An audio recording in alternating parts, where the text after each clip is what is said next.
Hello and good morning everyone. After a long time आज चाहिँ म फेरि हाइकिङको लागि जाँदैछु कायमा टु जेरिङगङ भन्ने ट्र्याक छ कोस्टल ट्र्याक। अहिले चाहिँ म यहाँनिर पारामाटाको ट्रेन स्टेसन आइपुग्न लागेको छु। आजको हाम्रो पारामाटादेखि कायमासम्मको ट्रेन आउँछ। त्यो ट्रेनको रुट भनेको चाहिँ अलमोस्ट 3 आवर्स लाग्छ। अनि अहिले चाहिँ बिहानको 8 बजिसक्यो। फर्स्ट ट्रेन पक्र्ने भनेको फर्स्ट ट्रेन हामीले मिस गर्यौँ। अहिले चाहिँ हामी जाँदैछौँ ट्रेन स्टेसनतिर। अहिले चाहिँ म पारामाटाको ट्रेन स्टेसनमा आइसकेको छु। अनि यहाँबाट चाहिँ रेडफोनसम्म जानुपर्छ ट्रेनमा। अनि रेडफोनबाट चाहिँ ट्रेन चेन्ज गरेर डाइरेक्ट कायमाको ट्रेन आउँछ। अहिले चाहिँ म रेडफोन ट्रेन स्टेसन आइसकेको छु। अनि यहाँबाट चेन्ज गर्नुपर्छ ट्रेन। म जाने ट्रेन चाहिँ भनेको प्लेटफर्म नम्बर 12 हो। 12 को 8 मिनटमा चाहिँ यो हो कायमा जाने हो। यहाँबाट चाहिँ अलमोस्ट 2-2.5 घन्टा लाग्छ होला कायमा पुग्नलाई। Let's go.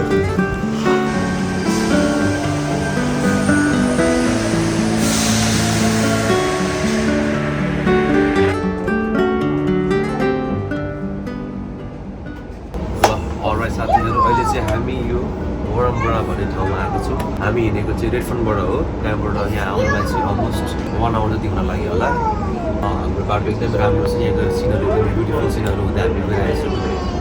अनि मैले चाहिँ ल्याएको आजको लागि हल्का बिहान हिँडेँ। मतलब यो चाहिँ मैले हिजो अस्ति किनेको नि खानाको लागि। अनि यो के ब्यागमा हालेको छु। अब पिक्स खाँदै एकछिन खाँदै यहाँको भ्यू चाहिँ गर्दै जाँदैन। यो चाहिँ हाम्रो नेपाली ब्रान्ड हो। नेपाली पसलमा पाउँछ यस्तो पिक्स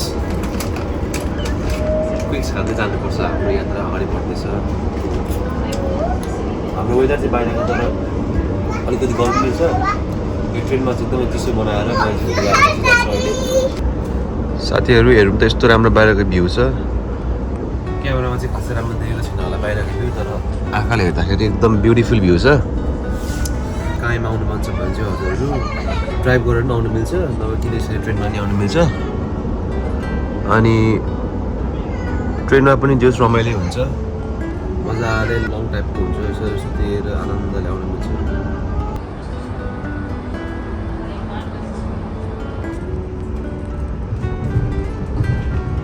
अहिले चाहिँ म कायमा आइसकेको छु। यहाँनिर चाहिँ अब कोस्टल ट्र्याक स्टार्ट गर्नुभन्दा अगाडिपट्टि हल्का कफी किन आँटेको यहाँनिर कफी सपमा आइस्ड कफी मगाएको छु मैले। आइस्ड कफी खाएर हाम्रो यहाँबाटको जर्नी स्टार्ट हुन्छ। हाम्रो कायमा जाने बाटो चाहिँ यहाँबाट सिधै जानुपर्छ। त्यहाँनिर एउटा कायमा लाइट हाउस छ। त्यहाँ एकछिन भिडियोहरू बनाउँदै त्यसपछि हाम्रो कोस्टल ट्र्याक सुरु हुन्छ। यो पछाडिपट्टि देखेको चाहिँ कायमा लाइट हाउस भन्छ। ठ्याक्कै कायमाको यतापट्टि यहाँनिर चाहिँ पछाडिपट्टि देख्न सक्नुहुन्छ। यो चाहिँ आजभन्दा धेरै वर्ष अगाडि चाहिँ यहाँनिर भोल्क्यानो इरप्सन आउँदाखेरि यहाँनिर चाहिँ दुलो जस्तो भएको छ। भोल्क्यानो यहाँबाट फुट्यो अरे। अनि यहाँबाट चाहिँ अलिकति विन्डी वेदरको बेलामा यहाँबाट माथि पानी स्प्लास हुन्छ। अनि हो हेर्नलाई धेरैजना मान्छेहरू आउँछ।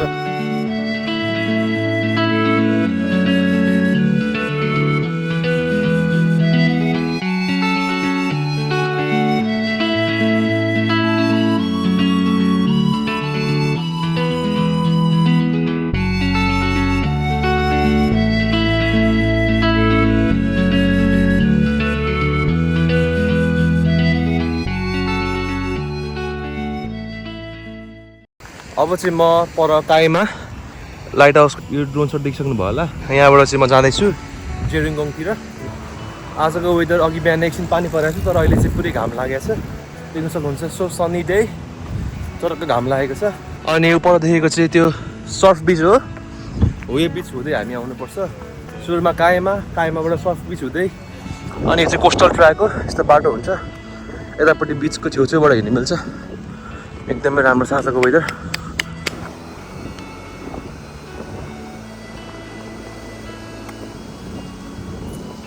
अलराइट गाइस, अहिले चाहिँ हामी कायमाबाट 1 आवर जति हिँड्यौँ होला। यस्तो हाम्रो एउटा भ्यू भएको ठाउँमा आएको छ स्पोट। यस्तो जङ्गलको बिचमा एउटा घर छ। यतापट्टि देख्न सक्नुहुन्छ अस्ट्रेलियामा चाहिँ जस्तो सुकै जहाँसुकै जङ्गल भयो नि फेसिलिटी चाहिँ हुन्छ। यहाँ हेर्नु सक्नुहुन्छ पानी छ। कोस्टल ट्र्याक हिँड्ने हाइकिङ ट्रेकिङ गर्ने मान्छेको लागि यस्तो पानीहरू हुन्छ। त्यसरी हामीले पानी खाएर एकछिन रेस्ट गर्ने यहाँनिर। त्यसपछि हाम्रो अब फेरि जर्नी स्टार्ट हुन्छ। अगाडिपट्टि एकदम राम्रो राम्रो ठाउँहरू देख्न सकिन्छ। अहिले चाहिँ बाटोमा हिँड्दा ठ्याक्कै यहाँदेखि हामी जानुपर्ने यो बाटो हो। यतापट्टि ठ्याक्कै म एउटा प्लान्ट देखेको छु। यो चाहिँ नेपालतिर पनि हुन्छ। कसले याद गर्नुभएको छ। यसको फ्लावर चाहिँ पूजाहरू गर्दाखेरि हामी युज गर्थ्यौँ। अनि सानोमा चाहिँ हामीले साथीहरूसँग मिलेर पत्ता दुइटा जोडेर यसरी आवाज निकाल्थ्यौँ। यो चाहिँ साउन्ड टाइपको यति खेल्नेवाला।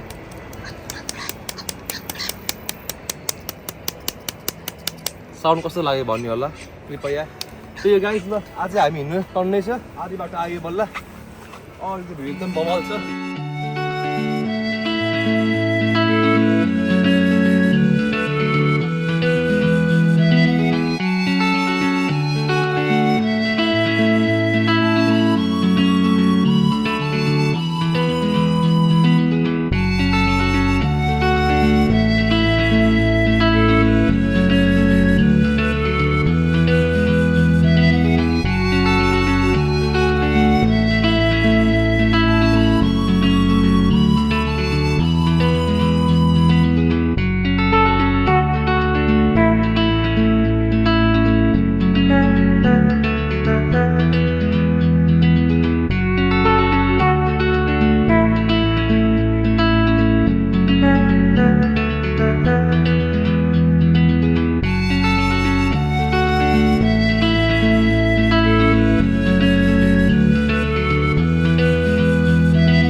हेर्न सक्नुहुन्छ यस्तो जङ्गलको बाटो छ, अलिकति लोकेसन पाउन अलिकति गाह्रै पर्ला। यहाँनिर खासै गुगल म्यापले पनि राइट देखाउँदैन। हजुरहरूले कायमा टु जेरिङगङ अथवा वेरी बिच हान्नुभयो भने हजुरलाई देखाउने भनेको कोस्टल ट्र्याकको बाटो देखाउँदैन, सिधै हाइवेको बाटो देखाउँछ। त्यो देखाउँदाखेरि 6 घन्टा देखाइदिन्छ। तर नर्मली यो हाइकिङ ट्रेकिङ चाहिँ भने पनि यसको टाइमिङ भनेको त्यस्तै 2 देखि 3 घन्टा लाग्छ मजाले हिँड्यो भने। हामी चाहिँ अब अलमोस्ट पुग्न लागेको छौँ। एकदमै राम्रो बाटोहरू छ। आज बिहान मजाले पानी परेको थियो, अलिकति बाटोहरू चाहिँ हिलो छ हल्के। त्यही पनि राम्रो छ, वेदर घाम लागिरहेछ, शीतलै छ।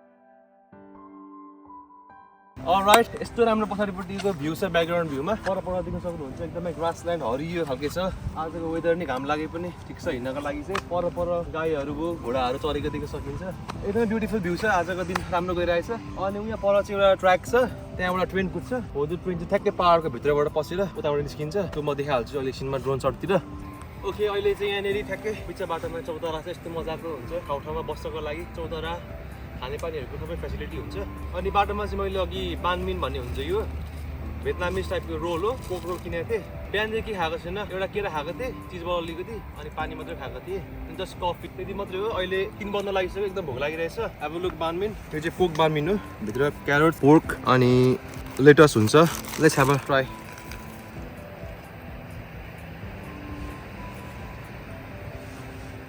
यस्तो राम्रो भ्यू हेर्नको लागि बानमिन खाँदै यो ट्र्याक हिँड्नु पाउनुको फाल्टै रमाइलो छ। हजुरहरू पनि ठाउँ एकचोटि आउनै पर्ने ठाउँ हो।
मैले चाहिँ साथीहरू परको डाँडा छ नि, अग्लो डाँडा, त्यहाँनिर चाहिँ मैले जग्गा किनेको थिएँ अस्ति भर्खरै 5 दिन जस्तो भयो। हाफ पेमेन्ट गरिसकेको छु। अब हाफ पेमेन्ट चाहिँ सेलेरी आउने साथ म त्यहाँ पे गर्छु। त्यसपछि चट्टसँगले त्यो डाँडामा बसेर मस्तसँगले बार्बिक्यू गरेर बस्ने आनन्दले। त्यस्तै छ। हजुरलाई पनि जग्गा हेर्नु मन छ भने मलाई भन्नु होला, मसँग अरू एक्स्ट्रा जग्गा छ, अलिअलि के ठाउँ छ तपाईँहरूलाई म दिन्छु ठाउँ।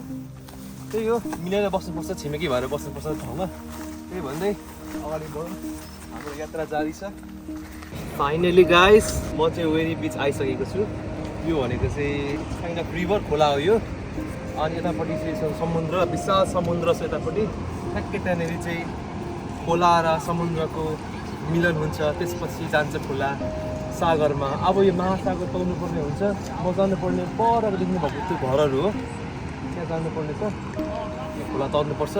ल गाइस, तरु मसँगै खोला, आउनुहोस्। ल साथीहरू अब खोला तरो जुत्ता खोल्न रेडी जुत्ता चाहिँ मलाई खोल्न मन छैन जुत्ता खोल्यो भने जुत्ता सुक्दैन बल्ल बल्ल हुन्छ त्यही पनि खोल्नै पर्यो यहाँदेखि बाटो खेल्ने रहेछ कसरी भए पनि हामीले खोला तर्नै पर्ने हुन्छ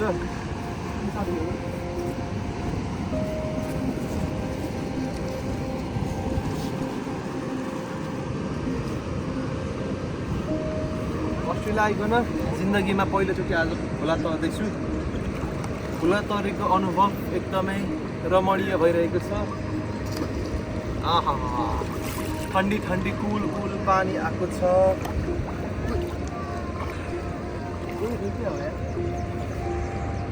हेर्दाखेरि त गहिरो लाग्छ हेरौँ कति गहिरो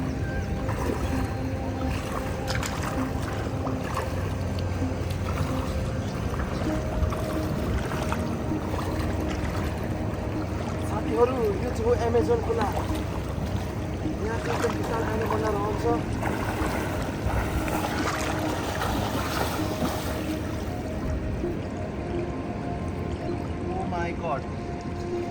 साथीहरू पर देख्न सक्नुहुन्छ हाम्रो अनकन्टा विशालभन्दा विशाल समुद्र छ यहाँको पानी एकदम चिसो छ नुहाउन मन छ लुगा ल्याएको छैन नुहाउनु पाएको भए बवाल मजा आउँथ्यो त्यही पनि एकछिन समुद्रको पानीमा खुट्टा डुबाउने हो ल साथीहरू आजको मेरो दिन भनेको चाहिँ कायमा टु वेरी बिच अर्थात् जेरिङ्गोङसम्मको यात्रा भयो एकदमै रमाइलो भयो बाटोमा अलिकति बढी नै हिँड्नु पर्दो रहेछ सो कस्तो लाग्यो मेरो भिडियो यति नै भन्दै आजको लागि मेरो भ्लग यहीँनेरि एन्ड गर्न चाहन्छु so guys stay tune until then next bye by